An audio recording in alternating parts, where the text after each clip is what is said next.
Hello, my student. In this video, we are going to use a double angle identity to solve trigonometric equation. Let's look at this equation. The first step, we can see right here that we do have double angle.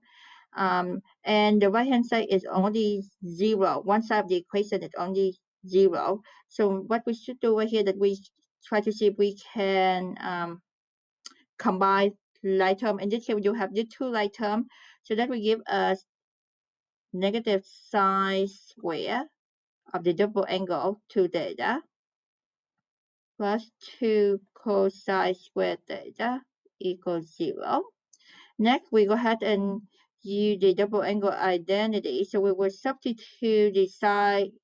So we keep the exponent outside. We start with the double angle sine 2 theta is 2 sine theta cosine theta. Okay. Then we copy the rest of the equation. Next, we go ahead and distribute the exponent to each one of the factors inside, and also I'm going to remove the parentheses at the same time. So that will be 2 squared 4 times sine squared theta times cosine squared theta, and copy the rest of the equation. Now we go ahead and factor out the common factors. In this way, we see the negative. So our common factor, I'll factor the negative and also the 2. And then we see the cosine square theta. So that be our common factor. So what we have left will be 2 sine square theta minus 1 equals 0. And you also can check to make sure that you factor correctly by multiply back and make sure that you end up with the previous statement. Next step, we go ahead and set each factor is equal 0. So we have negative 2 cosine square theta equals 0. So that will be the first. And the second equation will be 2 sine square theta minus 1 equals 0. And let's go back to each equation. The first equation, go ahead and solve for cosine theta. So the first step, we divide both sides by negative 2. So we have cosine square theta equals 0 because we divide both sides by negative 2. Next, we go ahead and take the square root both sides. We have cosine theta equal plus minus square root of 0, which is 0.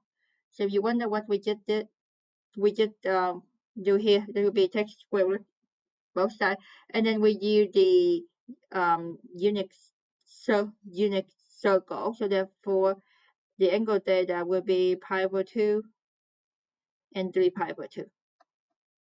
So that will be the first equation done. So let's move on to the second equation. The first step, we'll go ahead and add 1 both sides.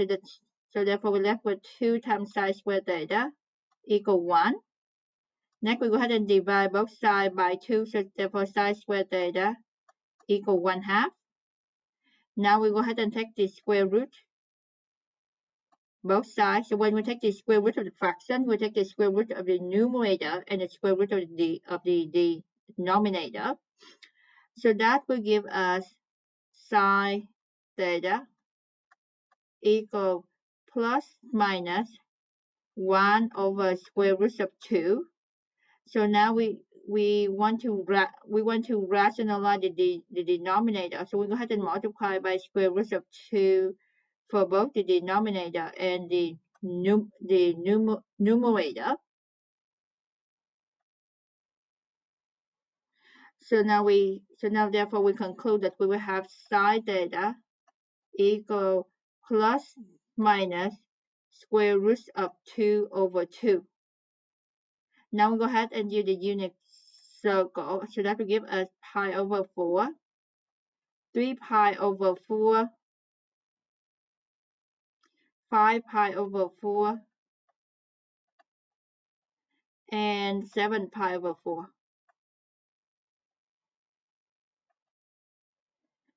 Thank you so much for watching. Goodbye.